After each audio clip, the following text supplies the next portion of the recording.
Good evening, everyone. Great to have all of you here. Let me just extend a warm Northwood welcome to the students who are here, my faculty and staff colleagues. We have members from the community who have traveled.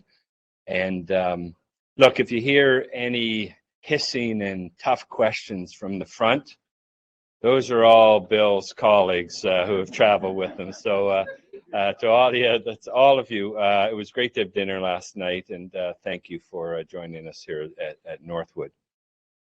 November 5th, 2019, I was in Las Vegas.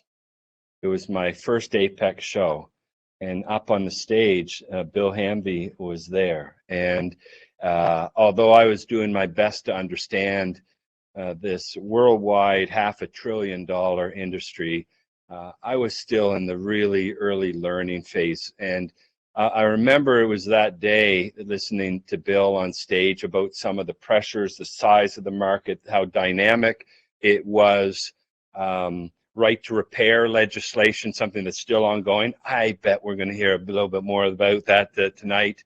It really introduced me to a fantastic sector, one that's so critically important to our country and to the world, and driving figuratively the economy and literally getting us from place to place.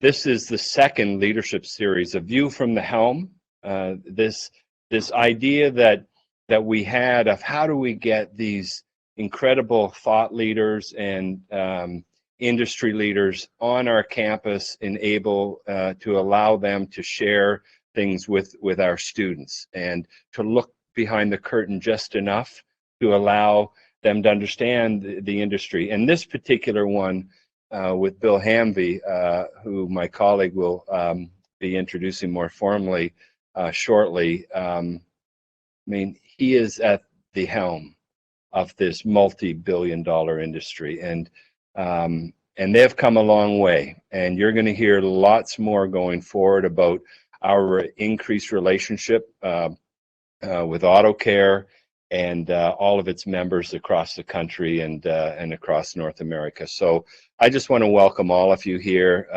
on this beautiful, warm Midland evening, and I'm looking forward to hearing the discussion, the questions from Dr. Stahauer, and also the questions. I also want to welcome all of our guests online. We have students, faculty, staff, trustees watching tonight as well, and we'll capture this, and we'll all go home knowing a little bit more about this incredibly fast-changing industry. So with that, I want to introduce Dr. Kristen Greiman, my colleague, award-winning professor here at Northwood, and her official title is the Associate Professor and Department Chair for Management, and someone who's beloved by her students. So Dr. Greiman, thank you. How is everyone? Good. So I'm going to start this evening with a disclaimer. I teach management and leadership classes here at Northwood. I've taught here for over 15 years, but I know very little about the automotive industry. So I look forward to learning from you this evening. I did some research and I watched some videos about Mr. Bill Hanvey's experiences and where he works. So I found two parallels between what you covered and then what we teach here at Northwood. So he opened a conference discussing power, impact, and opportunity of every single day. And so here at Northwood, we talk about going mad and going and making a difference every single day. The second parallel I found was power and freedom of choice. So just as Northwood encourages our students to choose how they are going to make a difference and what capabilities they're going to develop, that sets them apart from their competitors, Bill talks about the freedom of consumer choice. So let's not wait any longer. You chose this event to learn from his expertise and not my research, be that either virtually or in seat. So I would like to introduce tonight's moderator, Dr. Kristen Stahauer. She is Northwood University's academic vice president and provost. She earned her doctorate in political science and at Northwestern University. She's done postgraduate work at Harvard. Her business career has focused on strategy formulation and implementation, and she has worked with large and small organizations spanning sectors such as healthcare, manufacturing, financial industries, nonprofits, both here in the US and internationally. What an amazing combination. So please join me in welcoming Dr. Stehauer.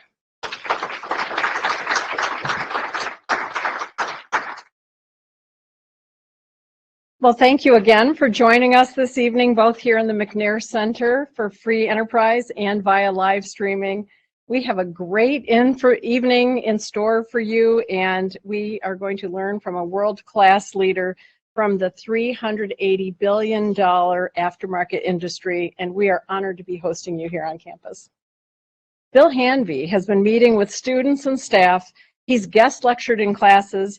He has conducted an industry-wide event for the automotive aftermarket via live streaming and is joining us here this evening to participate and share this in the second of our series, as President McDonald mentioned, Leadership Insights, a View from the Helm.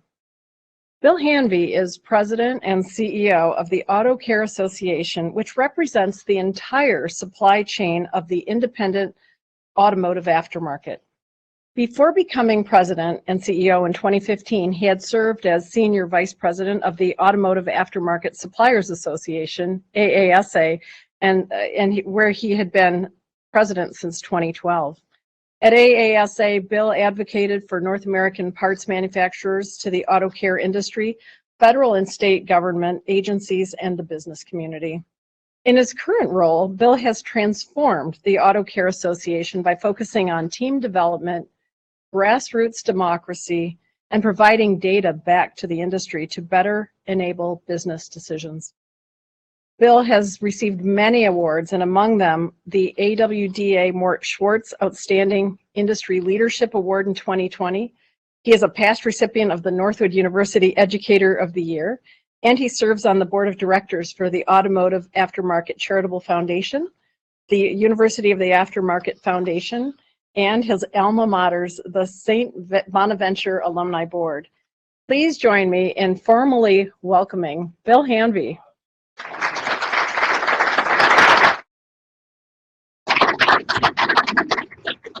Well, I told Bill before, this is kind of like the Super Bowl for us to have you here with us and to have all of these opportunities to interact with you and learn from you. So thank you for investing your time here. Oh, what a wonderful introduction. And it's so nice to be with the students and everybody else that's joining us on live.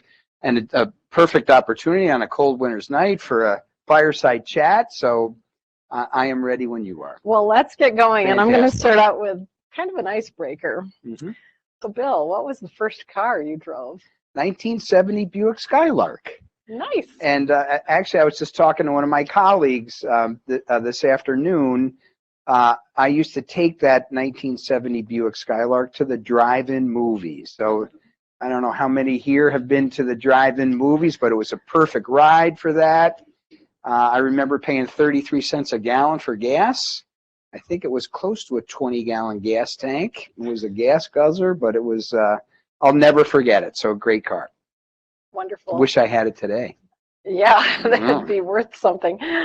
So as was mentioned before, not everyone is fully aware of the aftermarket industry, and yet it is omnipresent in our lives. Could you please tell us the story of the automotive aftermarket? Well, how much time do we have? Well, we have until 7:30 Eastern.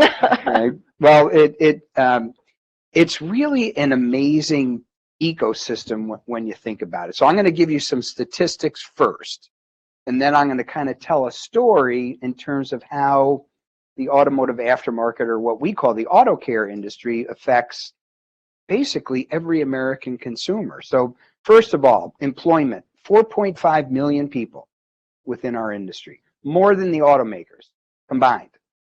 $400 billion industry. We contribute 2% to the gross domestic product of the United States every single day, or every year. So it's really a quite a large, significant part of the economy that's an essential service. And I think that that's something that we all, at the onset of the pandemic, the industry was really at kind of a crossroads in terms of to be able to provide services for the essential workers. So one of the proudest moments of my career was when someone was coming home from work. They were stopped by the police for being on the road, and they had a letter from the Auto Care Association stating that they indeed were an essential worker. And that made me so proud of the industry that we provide the service to Americans every single day to be essential. So now let's talk about the complexity and what we do every day. And I'm going to tell a little bit of a story. I'm going to kind of sidetrack. So for those of you that have had an adult child living with you, my adult child, Liam, was 23 at the time, living with me in DC, a fourth floor walk up. And he comes to me one afternoon. He goes, "Hey, Dad, there's a lot of water underneath the washing machine." So I take a look at it and I go, well, it might be because your comforter's in there, your blankets are in there, your laundry's in there, and about half your bedroom. So what do? You call the technician, right? So the Whirlpool technician, okay, I'll be out to see you in a week. A week. So the technician comes out in a week. In the meantime, Liam is lugging the laundry to the laundromat. So he comes out in a week. Yep, you need a new swirly thing, right? The big tub. So you have to order it. Oh, okay. So I have to order the part. The part comes in this gigantic box. Liam, once again, has to lug this gigantic box up 4 flights of stairs. And then we have to schedule another appointment with the service technician to come out and install that, which was another 2 weeks later. So think about when you get your car repaired. And you think about there's 292 million vehicles on the road today. And just think about all the different makes and models and part variations, so that when you go in and you get your car, okay, I've got a check engine light that comes on. And you bring it into the shop, and 8 times out of 10, they diagnose it, the part is available, it's delivered within a half an hour. And typically, 8 times out of 10, you're out of there that same day. Now, just think about the logistics that are involved in that transaction alone. 30,000 parts and different, am I inventorying the right part, and do I need to deliver this? And so that's what makes our industry so special and so unique, is that we are able to deliver service to the consumer on an average 36% less than the dealership in less than a day's time. So that's what happens. We talked about every single day within our industry, 2.2 million vehicles a day are either maintained or diagnosed or fixed within our industry every single day. And it's just an incredible statistic when you think about the different part variations that occur. So that's what fascinates me about the industry, in terms of there's such a collaboration between part manufacturers that make the part. In many cases, they make a good, a better, and a best. And if I'm a distributor, I have to think about what is the proper inventory for my specific location. And if I'm a service provider or a shop, I've got to have a tremendous amount of investment in tools and training and time in order to make this happen every day. And we know that this is not a pleasant experience for the consumer when you bring your car in to get fixed. Typically it's, oh my gosh, right? I wasn't counting on this at all. But our industry makes that transaction happy, or not necessarily happy, but it makes that transaction occur almost seamlessly. And I think that's what makes our industry special, and that we work together you know, and our goal as an association, we really try to bring the collaboration between part manufacturer, part distributor, and service provider so that we as an industry work on issues together. And we bring together competitors in the same room who work on industry issues together to make the industry more efficient. You don't find that in pharmaceutical, you don't find that in grocery, but you do find that in the auto care industry. So long story, but I hope that kind of paints the picture in terms of really what kind of an ecosystem the auto care industry really is. And something we can all relate to in terms of when our car isn't working, how disruptive it is to our lives. Absolutely. Yeah. And we need that vehicle to be able to earn a living, right? And we need to get that on the road as soon as possible. So you did mention repair, and President McDonald mentioned right to repair. Could you give a thumbnail sketch of what that's all about for those who don't know? Because it's something, Sure. Once people know about it, they'll be able to relate to it. Yeah, I would love to. And I'm going to tell a story to set this up again. So, and I asked some of the students, we walked through this today. So if everybody could close their eyes and imagine this scenario. You're driving down the road and your check engine light comes on. And you're not driving down the road with your eyes closed, right? But your check engine light comes on. And your favorite shop, Jane's Garage on the corner of Helm and Main, receives a notification that your check engine light is on. It's telling you, or it's telling Jane's Garage that that code that threw off the check engine light relates to an oxygen sensor. The shop orders the part from their local distributor, which is in stock. It's delivered. The shop makes an appointment with your vehicle because your calendars are synced. You show up for your appointment, the part's in stock, the part is installed, and away you go. Now, and it's charged to your credit card on file. How, if you can open your eyes now. I know some of you might be sleeping because of the fire. But what happens is that data, that occurs every single day. And that type of data does occur, but it occurs because that check engine light code is sent to the car manufacturer or in the dealership.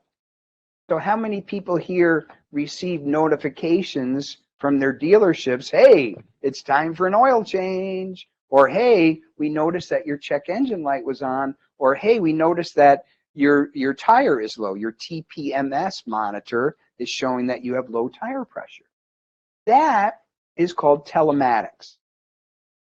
And your vehicle transmits data to the tune of about 25 megabytes an hour, which is the equivalent of 20,000 songs. Think about that. So your vehicle is generating this amount of data: where you drive, how you drive, how much you weigh. We'll talk about that in a minute, but seriously. But the problem is with right to repair is that data, Jane's Garage, your favorite place to go that you've built a relationship over the past 10 years, is not able to receive that engine light code. They're not able to access that data. That data is being wholly garnered by the automakers and sent to their dealerships. So you as a consumer don't have a choice in terms of where that data goes. Not only your maintenance and diagnostic data, but your personal data. So when I mentioned your weight, so you know when you put a gallon of milk on the passenger seat and that little light goes on in the dashboard, that is your airbag deployment system. And your airbag deploys according to your weight. And your seat is a scale. And that information is transmitted to the automakers. And the automakers are monetizing that data. So what our whole right to repair initiative is about is what we mentioned earlier in the introduction. We want consumer choice. You as a consumer should be able to choose A, who gets the data, and B, where you want that data to go. And that's all we're asking for. So we passed a ballot measure in the Commonwealth of Massachusetts for right to repair. There was a question today, well, why did you go to Massachusetts? Why? And look, we tried to talk to the automakers about this, and you know, there was not really a very much a reluctance to agree on some terms on this. So we had to approach it legislatively. So we went to Massachusetts. Why Massachusetts? A, they have a ballot question. So you, as a voter, can vote on specific initiatives. So that's number one. Number two, there's no OE production in Massachusetts. So that's another reason we chose it. And number three, the voters of Massachusetts are very consumer friendly. And this is a consumer issue. So this is for the telematics data in order for you to be able to access that data or allow your shop to access that data. So the election comes up in November of 2020. The automakers spent $30 million to fight this initiative in the Commonwealth of Massachusetts. There were smear commercials about how we would use the data. They tried to scare the consumer to say that we weren't responsible and it's a cyber security risk. And they really threw the kitchen sink at us. But guess what? We had to spend $25 million to defend ourselves. But the voters approved our ballot initiative by a margin of 75 to 25. Resounding victory, right? Yay! I send a letter to the automakers. Let's work on this together in terms of an implementation plan. 2 days later, or very shortly thereafter, the automakers sued the Commonwealth of Massachusetts. The Commonwealth, because the Commonwealth passed the initiative and said that A, there was federal preemption, that, oh, there's already federal laws that cover this, that don't allow this. Not true. Number two, that we can't physically enable the vehicles to do this within the time frame that you specify, when in fact the automakers are actually using the technology to access the data that we specify in terms of how it should be done cyber securely. And look, we completely agree that data should be treated cyber securely, but we have a solution. So anyway, we go to trial June of 2020. The Auto Care Association is deposed. We have to provide witnesses. The emails are garnered, so on and so forth. In the meantime, it is now what? February 1st of 2023. The judge has delayed his decision on this 7 times. 7 times. Because the automakers are just continually delay, confuse, diffuse. And let's slow them down legally until such a point that we either wear them out or it's inevitable. But guess what? We've got 4.5 million employees in our industry. And we are really approaching this from we are never going to outspend the automakers, lobbying or lawyers. We can't. But what we do have are men and women like your students here who are part of grassroots and our industry that we really need to amplify our voice to be able to get this out. That's Massachusetts. We also are going to continue the pressure. We have a ballot measure ready to go in Maine of 2023. We've got the signatures that are required. We also have a federal bill that we're ready to be dropped by Congressman Dunn from Florida with a co-sponsor of Congressman Marie Gluesenkamp Perez from Washington on the Democrat side. And that is a federal repair act that we hope will just continue to put the pressure on. Thanks for shedding light on a very important issue, not only for the industry, but for our country. Yeah, and for the consumer. Yes. So these questions came from our students, Bill. So one of the other questions is, what advice would you give your younger self? Oh, how much time do we have? Don't take it personally. And I think that, you know, as you progress in your career and in your life, there are always instances where you realize that, you know, everybody has their own agenda, and it's a matter of how you handle that and how you incorporate that into your own life and into your own perspective to say, okay, well, they've got their own opinion. I respect that. And don't take it personally if it's something that may disagree with what you're trying to say, or if it's an attack, or whatever the case might be.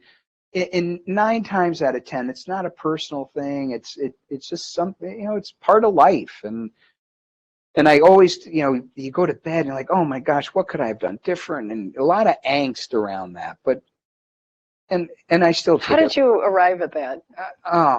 you know, I'm still working on it. Quite honest, every day I'm still working on it. And then I go home and, you know, like, for example, like, we just had a staff member leave the Auto Care Association for a really wonderful job. And you always take that personally because you have so much invested, but yet this person really saw an opportunity to better themselves. So guess what, Bill? Don't take that personally. It's not an affront to you. But really, you should look at it as, you know what, you did your job. You really brought somebody along. You developed them. You should be proud of that fact. And not one person that has left my employment, regardless of what role I've been in, has said, I quit because of you. Not one. They've always moved on to bigger and better careers, and that's something that I should be proud of. It's truly a success. Right? Exactly. So I work on it every day. It's something we should all work on every day. So electric vehicles. Mm-hmm. Fascinating area. Oh. So much momentum. Mm-hmm. So many mixed messages. Yes. And we hear that there are so many fewer parts on electric vehicles. Mm-hmm. The battery is probably the most important part. Totally. And so could you shed some light on that? I would love to. And look, at the boogeyman is not the electric vehicle. You know, the electric vehicle, it's just another progression for the auto care industry. And we have always been able to progress through time. And, you know, I was joking with the students earlier today, like, I saw the transition of the crank start to the remote key start, you know, I wasn't really around for that. But you know, but we've always adjusted, you know, from the crank handle to the electric windows and when electronic fuel injection came out, literally there was a conversation that the automakers were going to seal the hood of the car shut, and that the auto care industry was going to be dead on arrival. Well, guess what? Here we are. We're a $400 billion industry. We grow by 3% a year. The electric vehicle is a fascinating piece of technology. We are going to catch up. We have a long runway. So, you know, our research that, you know, we published a report by 2045, we are still going to have half of our vehicles within the vehicle population, or VIO, vehicles in operation. More than half will still be internal combustion engines. But the electric vehicle is a much different vehicle in terms of diagnosis and repair. It is a, you know, everybody uses the term a computer on wheels. Well, it is a computer on wheels. The data that vehicle generates is amazing. So I liken it to going to the doctor's office. And too often now, the technicians, when you bring the vehicle in, and the technician says, well, I got to charge you $125 for diagnosis. And you're like, what? Try going to a doctor and challenging them on why am I here? Well, I'm here to diagnose you, right? Well, that's the same thing that our technicians now have to become a little bit more cognizant in terms of telling that to the consumer. And the diagnosis on the electric vehicle is going to be much more a significant part of the repair bill than a part itself, unless you're replacing a battery. And that's where, this is, there's we just got forwarded an article by one of our colleagues today. There was a fire with an EV that took 5,000 gallons of flame retardant to put out. So these are things that we really don't think of too. It's just, wow, what are the effects on the environment, the batteries? So look at, there's an agenda out there to transform to EVs. California, of course, is leading the charge. And CARB is really, kind of behind that whole thing. And I am still of the opinion that it's a wonderful technology, but let's let the consumer choose this. Does an electric vehicle make sense in Midland, Michigan in the dead of winter? Probably not. But does it make sense in Washington, D.C., where most of your commute is about 12 miles? Sure. So let's not force a choice on consumers. So has anybody ridden in an electric, does anybody own an electric vehicle? Fantastic, right? Yeah, but my question.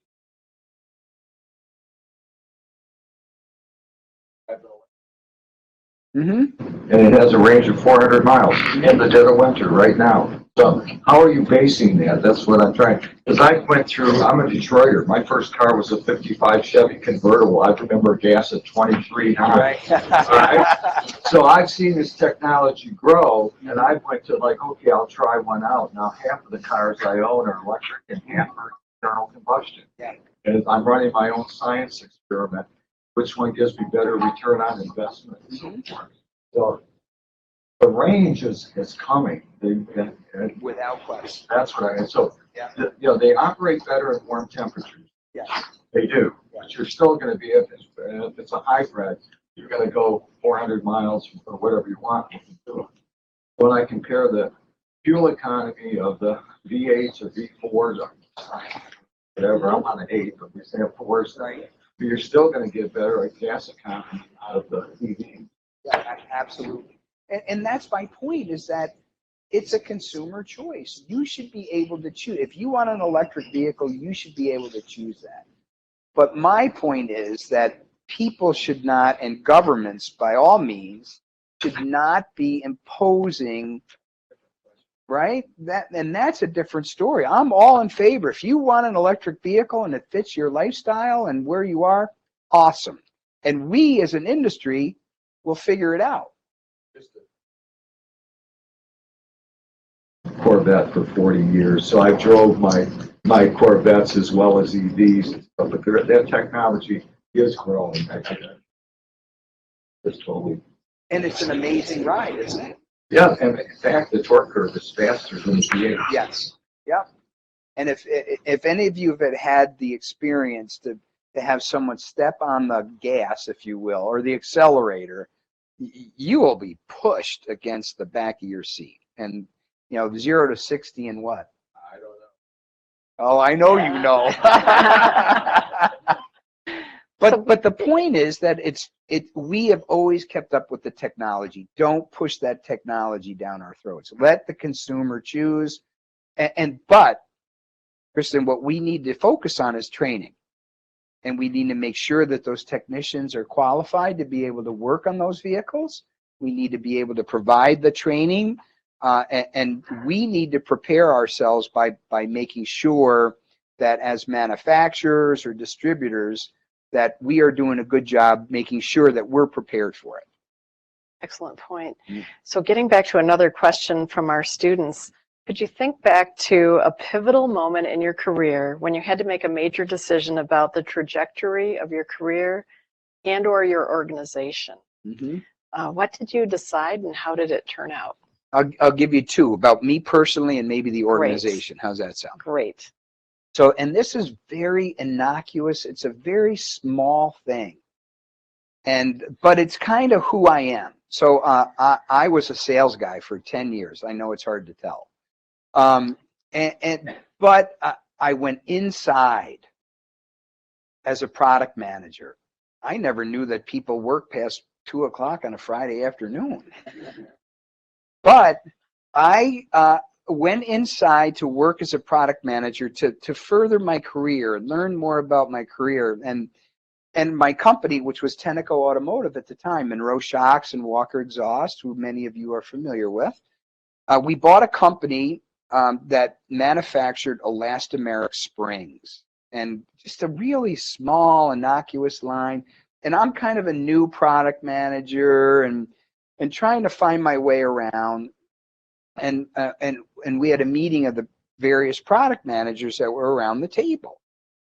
And my boss gets up and says, okay, we just got this new product line. Who wants to be the product manager for this? So everyone's like, not it, not it, I'm not it. No, this is a dog, no thanks. So me, Bill Hanvey, goes, I'll do it, I'll do it. But that really was kind of a momentous decision for me, Kristen, in that raise your hand and try it. Don't be afraid of not putting yourself out there and taking a risk and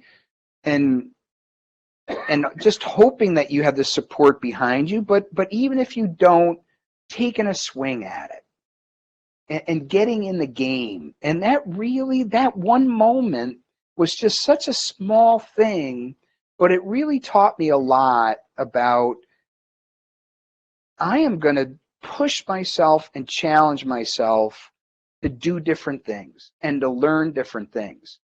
And, you know, we talk about, oh, are you a car person? Are you not a car person? My dad kept his toolkit in a Charlie chip potato chip can. So I had no background in this automotive thing.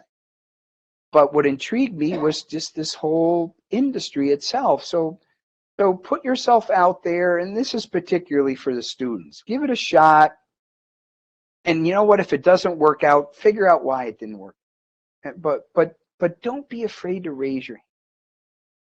And then, you know, from an industry perspective, I'll never forget March 12th, 2020, which is when we at the Auto Care Association closed our doors for the pandemic. And when you think about it, you know, the industry, you know, people are concerned about their jobs. I was concerned about an industry.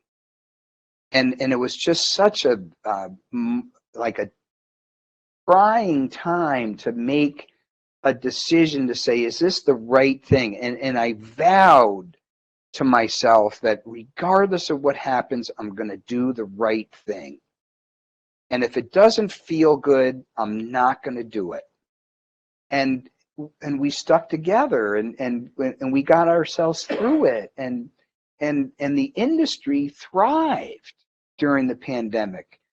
But it was not, I had a full head of hair on March 12, 2020. But, that was a momentous decision for me to say, do the right thing, regardless of how difficult it is. Great advice. Thank you. Take a swing at it and do the right thing. Yeah, exactly. Absolutely. How about your perspective on mentorship and talent development? I heard you mention yesterday that you consider the Auto Care Association an education organization, so you're very committed to talent development, and would love to hear your perspective on whether you've been a mentor and whether you've had a mentor. Every person I meet is a mentor. Every single person. And the way that you approach mentorship, and it's great to have a formal program, to have somebody that takes you under their wing. When I was a sales guy, I had an old-time sales guy that was taught me so much about engaging the customer, but it's really important for people to understand that you're being mentored every day. And the way that you observe people is really kind of that you learn more about what to do and what not to do. And I think I learned just as much of how I don't want to be as much as I've learned how I want to be in terms of judging leadership styles and management styles and so on and so forth. And so that's my kind of opinion on mentorship. But we have started a formal mentorship program through our Yang community, which is the Young Auto Care Networking Group, the under 40 professionals that we sponsor as a community within the Auto Care Association. We now have an official mentorship program to give people a resource, to talk to old dogs like myself, to learn about the industry or management style or leadership style. So that's important to provide that. But I also want to say, again, that, you know, on the mentorship side, you're seeing it every single day. And then in terms of being a mentee myself, you know, I've learned a lot, like I said. But being a mentor for me, it's living with our core values, which, you know, for the Auto Care Association, we have 4 core values. TCIF: teamwork, curiosity, integrity, and fun. And that's how I want to mentor people. The more that I progress in my career, I really like to talk about culture and how culture really drives everything as a leader, as someone that works, regardless of where you work. And that culture is so important to be able to bring people in and develop people. So if you work on your culture as a mentor, a lot comes naturally after that, I believe. What do you want your legacy to be? Oh my gosh.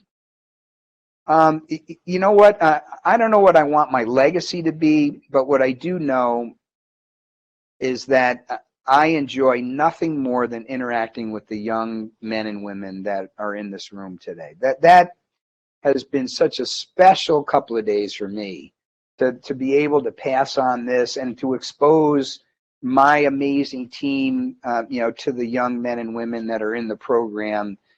So the legacy that I want to leave is that, you know what, he was a good guy. He was a good dad. I think that's really the best job I've ever had. And still to this day is the best job I've ever had. To be a good fiance, to be a good husband, whatever, you know. And so I think that's important too, is to leave a legacy of being a good person. Thank you for that. Sure.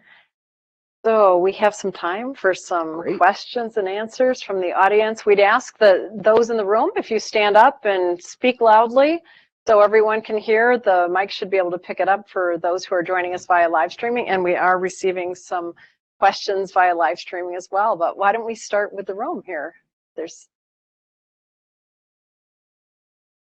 Start with my staff. Actually, we do have one from online while the room gets warmed up here. If you have one, please share an example of where your exercise of leadership was a failure. What did you do to correct it, and what was the lesson learned? Wow, that's a really good question, whoever sent that in.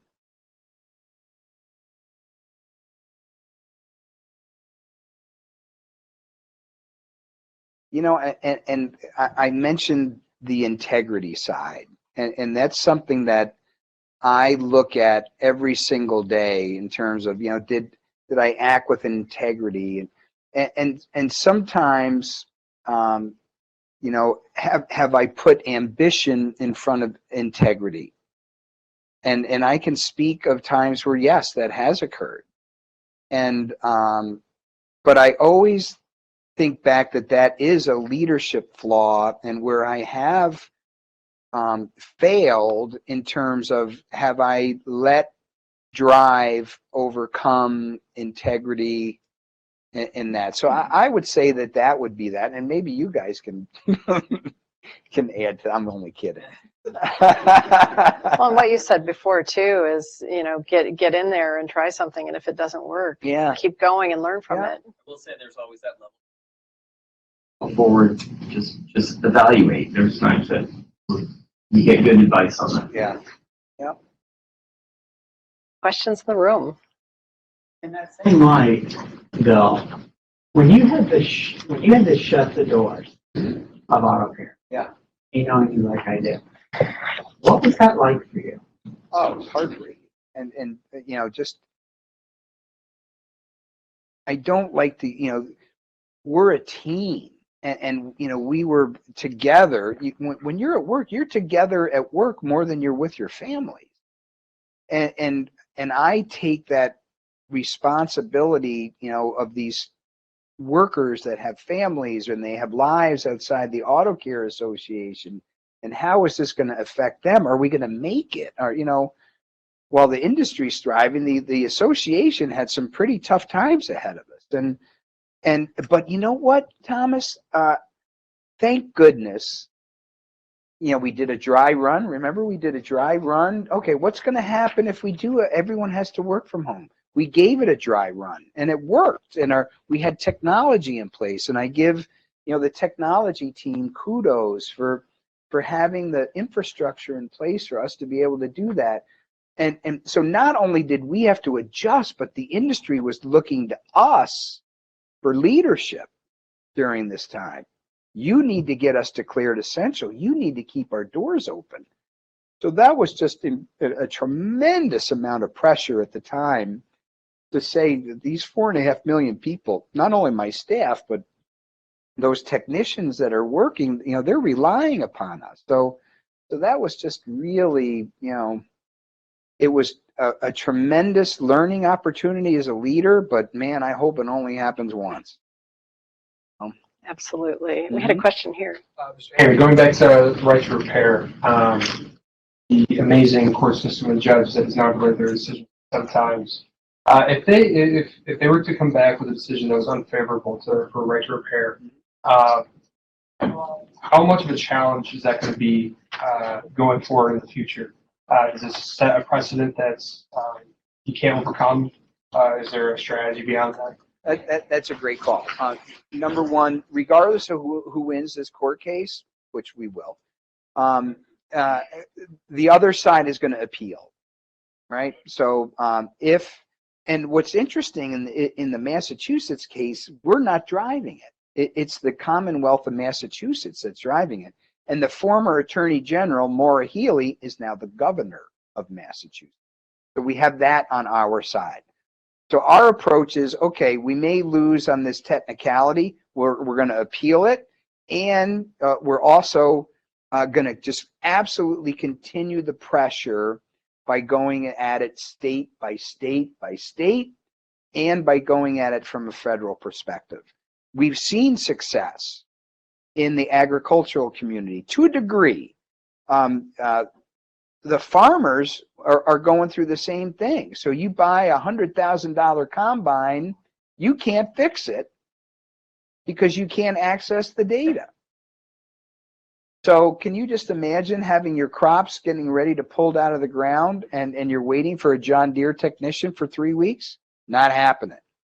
So the good news is that we're beginning to see a really kind of a groundswell of consumer support for right to repair as a whole.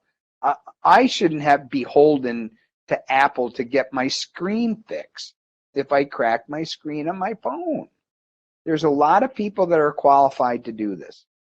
Same thing with the tractor. If I'm a farmer, and when I started out in upstate New York, I called on farmers, dairy farmers, salt of the earth. Those folks can fix anything, anything. And to prevent them from being able to fix a piece of machinery that they paid $100,000 for is a travesty. So that's the good news, is that we're beginning to get a lot more support and groundswell support of this whole Right to Repair initiative. Yep. We have two great questions from online. Yes. One is, how do you celebrate success? And another is, can you give an example of fun in your core values? Oh, I think sure. we're all interested in that All one. right. All right. How do we celebrate success as a team? And we celebrate success as a team, and we celebrate, or we look at failure as a team too. And I can't tell you what joy it is every 2 weeks when we have an all-staff meeting and people are sending heart emojis to one another and great job, Jonathan, or we love you, Amanda, fantastic job. That's how we celebrate success, by recognizing people and their values and what they contribute to the team. And for me, that's just so important, right? And we do it as a team. And you know, it's just such a great feeling to be able to do that with my crew, you know. And then what's fun? Yeah, could you, you mentioned your core values include fun. Yes. Oh my gosh. Well, we had, what do we do for fun? We have all staff parties, and, or me personally. What do you? How about both? All right. Well, let's just talk about the because business actually side. the question, Right? one of the questions the students had was, what do you do to relax? So All right. Well, yeah, all right, so we'll that ties talk into about the personal side of fun. Right. And All right. So what do we do for fun as a team? We have really great parties together. Like at the holiday time, we went to an arcade and we played games. But the fun for us, I think, is with one another. Like just getting a pizza and busting stones and, you know, really kind of ribbing each other and just really enjoying each other's company. And that's really fun. Like I really enjoy my team and what they bring to it. And yeah, and that's the best part. And that's how I have the most fun. And that's kind of why I miss, you know, the office. We're now hybrid. So some people go in, some people don't. And that's something that I've had to adjust to too, in terms of, oh wow, well, shouldn't we all be back in the office? Well, no, people, you now have to adjust to people's work style and lifestyle, and I value that even as much as I valued having everybody there. So I find fun in this crew right here, and I mean that very sincerely. And what do you do to relax? What do I? So or have fun? You may not believe this, but I love to cook, and particularly I like to can. And I am a blue ribbon New York State pickle winner. I'm a blue ribbon Illinois salsa winner. And no, I don't have enough inventory to satisfy all of you. You have a national Right? reputation in Yeah. other ways. But I was in the New York Times, bread and butter. So I've written 2 articles. I've been in it twice. Once was for that article about how much your car knows how much you weigh. The other one, I was teamed up with Alice Waters from Berkeley, California, for a fundraising because I won the new. But you know what I like about that is it really lets me focus. And any outside distractions are off the table because you're making food that can go bad and make people sick. So you want to make sure that you do this right. And so my Christmas presents are all jam, jelly, corn relish, salsa, ice cream toppings. So, we wish you had more inventory, Bill. Oh, well, we are going to have to wrap up, and we have some comments from one of our students, Great. but we have benefited so greatly from your leadership and your insights, and you've blessed us with your presence here. You've invested your time in our students and helping them learn from your experience. So You're awesome. we are thankful for that. And I'm going to invite Elise Richardson up. She is an amazing student. She is. You've met her. She's from Dexter, Michigan, and her undergraduate major was aftermarket management. She's completing her 12-month MBA at the DeVos Graduate School here at Northwood University, and that will mean that she will have earned 2 degrees in 4 years. All right. Pretty amazing. But she'll share some of her key takeaways. Yeah. Thank you, Dr. Stayhauer. Bill, having you on our campus as an aftermarket student means so much to us and the program and all of the students here in this room. You talked a lot about how big the aftermarket industry is and how a lot of people don't know that at all. And one thing that a lot of people, even at Northwood, don't know is how important Northwood University is to the entire aftermarket. And I didn't start to learn that until I started to meet folks in the industry. There are companies that value Northwood students so much that they will hunt you the very first day you step on campus. They love us for internships. They love us post-graduation. And having you all on campus really means a lot to our students to start to build that connection back up. And I hope some students here who I see who aren't in the aftermarket program, thank you for coming, to be more interested in this amazing industry that I get to call home. You also mentioned the Yang group, Young Auto Care Networking Group. And as a Northwood student, we're actually allowed to participate in it. So I'm a member of Yang. There are also other members of Yang in this group here. And I've met a lot of folks who are great mentors to me, who I've been able to pass to other students to get them internships and other career opportunities just through that program. So it's really things like that, giving back to us as students, that we really appreciate. So thank you so much. My pleasure. Thank you.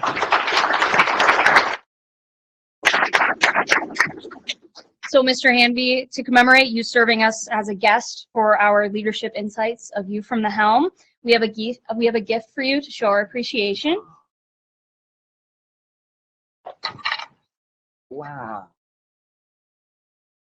Oh, thank you. Thank you. Of course. Thank you so much. Thank you.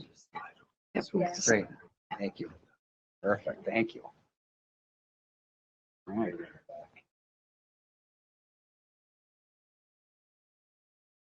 It'll go right in the kitchen. Place of honor. Oh, this is fantastic. Thank you, Elise. Thank you. Awesome. Yeah. Kristen, thank you so much. Thank you so much.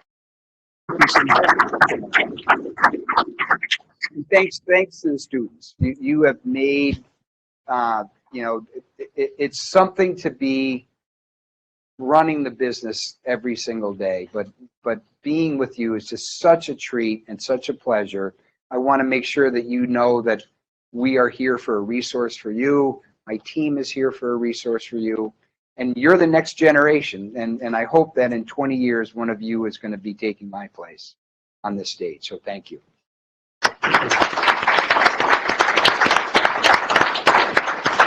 So before I wrap it up, it's always important to recognize students. At least that was a great summary. Thank you. I wish we had we do have a doctoral program. So before yeah. In fact, some of the students here, what I would recommend, if you go back to Bill's comments around entering Tenneco, and you'll still have a bit of time outside to ask them a question. I know a number of you already have employment, Kate, right? And others have multiple job offers. So take the moment to speak with Bill or his colleagues about, what should I be thinking about when I want to enter this market, because people are looking for you, and particularly Northwood University graduates. So Elise, thank you. Students, thank you. Bill, one of the questions, I'm in a class, I think on the 21st of February, talking about this thing called leadership. And the older I get, the more complex it gets for me. And the things that we think we know when we're younger actually is a lot more difficult. There's no doubt in my mind that you were a fantastic selection for this view from a Helm. Kristen mentioned a couple of these things, but raising your hand, I love the notion of having fun. You talked about culture, and I won't do the full summary, but I just wanted to reinforce on behalf of all of us, the Board of Trustees, thank you so much. And for the rest of you, we are going to do a deep dive with Auto Care to build off what we already do with this association. And I know there are strong supporters, particularly our students. You need to know that we're leaning in even further to be involved in this industry because they need you, and I hear it a lot from employers. So I do want to thank all of you. Thank Bill again, and I want to just give you a heads up that on March 22nd will be our third Leadership Insights, A View from the Helm. We're actually bringing a Northwood alumnus back onto campus. He will be finished his duties after Super Bowl Sunday. His name is Chris Clemens. He's a CFO, Senior Vice President of the Miami Dolphins. He oversees the Miami F1 race. He oversees the Hard Rock infrastructure there, the Miami Golf Open, and we're just so proud of Chris. And so if you're interested in leadership, which you all are, sport management, automobile racing, all of those types of things, Chris really looks forward to being back on campus and paying it forward from his time here as a Northwood University student. So again, we have a reception outside. Please join, interact. Students, I know it's always a good night when there's additional food available for you. And have a great evening, everyone. Really appreciate it. Thank you.